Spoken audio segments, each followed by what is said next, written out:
მოგესალმებით, თქვენ უყურებთ რეგიონის დღის მთავარ ამბებს. ამიერიდან ახალციხის საპატიო მოქალაქის წოდებას წელიწადში მაქსიმუმ 3 პირს მიანიჭებენ. მანამდე რაოდენობა შეზღუდული არ იყო. დღეს ახალციხის საკრებულოს ხდომაზე დეპუტატებმა ზემოთ ხსენებული საკითხი განიხილეს და მხარი დაუჭირეს.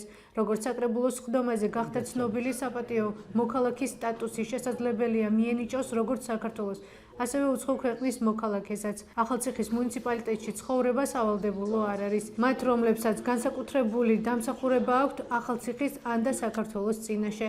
ამავე ხდომაზე გახდა ცნობილი, რომ ამ სტატუსის მიღების შემთხვევაში ჯილდო თითოეულზე 1000 ლარია გათვალისწინებული და პროექტისთვის 2026 წლის ბიუჯეტით 6600 ლარის დახარჯვა იგეგმება.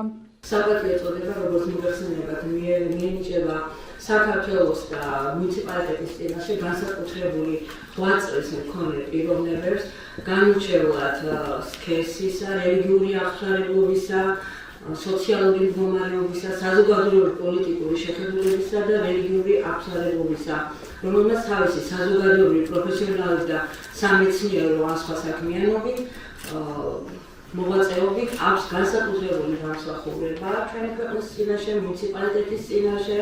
საპატიო მოქალაქის წოდება ჩვენ გამოსაზრდეთ, რომ ყოველწლიურად მიენიჭოს არაუნეტეს 3 პირს. ახალციხის მერია სამცხე-ჯავახეთის სახელმწიფო უნივერსიტეტში ჩარიცხულ ახალციხელ სტუდენტებს, რომლებსაც მინიმუმ 97 ქულა ეყოლებათ ყველა საგანში, სემესტრულად 500 ლარიანი სტიპენდიის ჩარიცხვას გეგმავს. სტიპენდიის გაცემის წესი დღეს საკრებულოს ხდომაზე დაამტკიცეს. როგორც ხდომაზე გახდა ცნობილი, სტუდენტები, რომლებიც ზემოთ ხსენებულ მოთხოვნას აკმაყოფილებენ, სტიპენდიის აღება ყოველ სემესტრში შეეძლებათ, ანუ წელიწადში 1000 ლარია გათვალისწინებული. ჯამში კი პროგრამა 44500 ლარს მოიცავს. ახალციხის მერიის განათლების, კულტურისა და სპორტის განყოფილების ხელმძღვანელის ქეთინო მიშველიძის თქმით, გასულ წელს პროგრამით 95 სტუდენტმა ისარგებლა და ჯამში 48000 ლარის სტიპენდია გაიცა.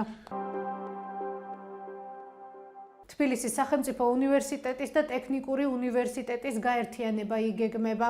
ამის შესახებ სადაო ლეგიტიმაციის მთავრობის განათლების მინისტრმა გივი მიქანაძემ ისაუბრა.